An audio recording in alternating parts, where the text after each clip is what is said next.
कीड़ा सिर्फ गटरों में नहीं पाया जाता है, कीड़ा कुछ व्यक्ति के दिमाग में भी पाया जाता है। और जब ये कीड़ा बढ़ जाता है तो व्यक्ति पागल हो जाता है, वो कैंसर का रूप ले लेता है। और वो कैंसर, ये पागल व्यक्ति पूरे समाज को पागल कर देता है। ये पूरे समाज को अपने वायरस से पूरे समाज को प्रदूषित कर देता है, खराब कर देता है।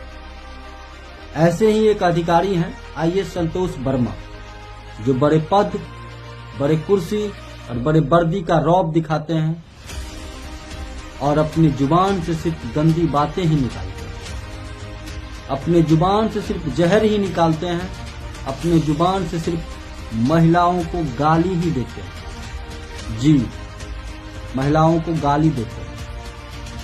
ये साहब कहते हैं कि समाज में आरक्षण तब तक रहेगा जब तक कोई ब्राह्मण अपनी बेटी हमें दान न दे दे या मेरे पुत्र के साथ अपनी बेटी का संबंध न बना दे। क्या बेटी एक प्रोडक्ट है? क्या बेटी कोई चीज है? ये गेहूं की बोरी है कि आपको दे दे?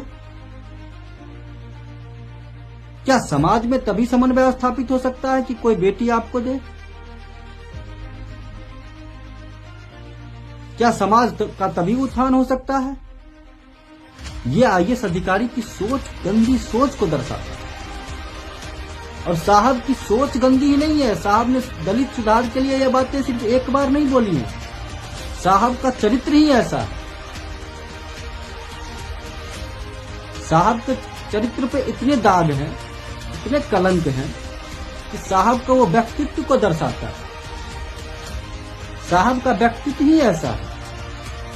अंबेडकर के नाम पे, अंबेडकर जी के नाम पे व्यक्ति, ये साहब, या आईएएस अधिकारी समाज सुधार के लिए, दलित उत्थान के लिए कुछ भी बक देता है। कुछ भी गाली दे दिया, किसी समाज को गाली दे दिया, किसी को भी कुछ बोल दिया, पूरे महिला समाज को उसने तार तार कर दिया, गाली दे दिया। मतलब ये बातें सिर्फ एक ब्राह्मण समाज की नहीं है, ये बात पूरे महिला समाज की है।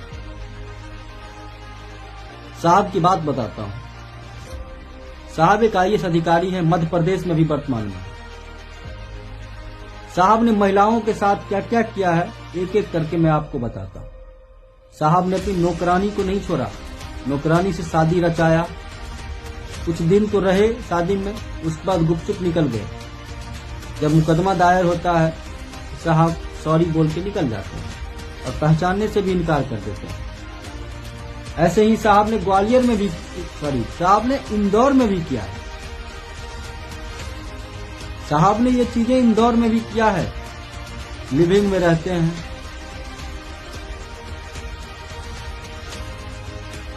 और लिविंग में रहने के बाद साहब फिर उसको छोड़ देते हैं। रीवा में जब साहब आते हैं तो रीवा में भी महिलाओं के साथ यही करते हैं। अपने दफ्तर में जो महिला कर्मचारी काम करती हैं उनके साथ भी साहब यही करते हैं।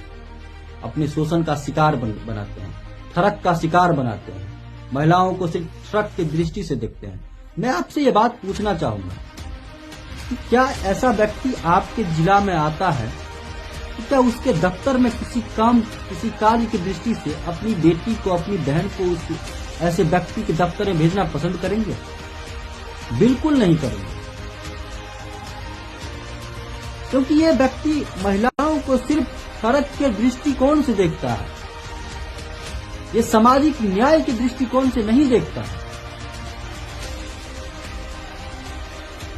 ये LIC एजेंट को फंसाते हैं और सबके साथ उनका यही व्यवहार है। महिला को एक प्रोडक्ट समझते हैं साहब। क्या अंबेडकर जी इसी विचारधारा के व्यक्ति थे? क्या अंबेडकर की ऐसी सोच थी कि दूसरे जाति के लोगों की महिलाओं का तुम शोषण करो, दूसरे व्यक्ति के बेटी का तुम शोषण करो? अंबेडकर की ऐसी विचारधारा नहीं थी। अंबेडकर ने इसलिए आंदोलन नहीं किया था कि ऐसे लोगों के हाथों में ताकत आए जो समाज को प्रदूषित करने का काम करे। समाज में कीड़ा फैलाने का काम करे, समाज को गंदा करने का काम करे।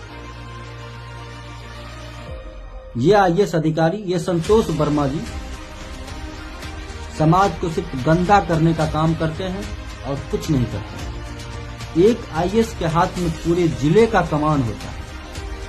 एक आईएएस पूरे जिले का कर्ता धर्ता होता है। एक सिग्नेचर से पूरे जिले के हजारों व्यक्तियों की दशा और दिशा परिवर्तित हो सकती है। वो व्यक्ति क्या अपने जिले में महिला सशक्तिकरण की बात करता होगा? इसके जिले में तो कोई महिला की मुकदमा जाता होगा तो ये बोलता होगा कि छोड़ दो, महिला ही तो है, होने दो इसके शोषण। ये व्यक्ति तो ये बोलता होगा, ये व्यक्ति तो ये करता होगा। ये नीच, ये घिनौना आदमी जो समाज को सिर्फ प्रदूषित करता है। साहब के ऊपर 40 मुकदमा है, 40। साहब 40 मुकदमों से पीड़ित हैं, पीड़ित नहीं है, 40 मुकदमा है उनके ऊपर। साहब ने अपने जीवन में इतने कांड किए हैं, ठरक का कांड किया है। ठरक की परिभाषा है साहब, जहां भी जाते हैं अपनी ठरक फैलाते हैं, अपने ठरक के दृष्टिकोण से महिलाओं को देखते हैं। मेरे इस वीडियो पर भी कुछ लोग आएंगे और कहेंगे अरे उसने तो दलित सुधार की बात करी और इसलिए तुम बौखला गए। नहीं, ये मैंने दलित सुधार की बात से नहीं बौखलाया। आरक्षण अच्छी चीज है, आरक्षण देना चाहिए। समाज सुधार के लिए आरक्षण देना चाहिए, समाज के उत्थान के लिए आरक्षण देना चाहिए। जो वंचित वर्ग है, जो वंचित व्यक्ति है, उसको प्रोत्साहन मिलना चाहिए। लेकिन क्या प्रोत्साहन महिलाओं के साथ शोषण करने से मिलता है? क्या प्रोत्साहन तुमको ये तब होगा कि जब किसी समाज की बेटी को तुम अपनी गलत, गंदी और नीच नजरों से देखो? साहब की गंदी सोच है, साहब गंदे व्यक्तित्व के व्यक्ति हैं, साहब की विचारधारा गंदी है। नमस्कार, आप लोग अपनी राय दीजिएगा। हर हर महादेव।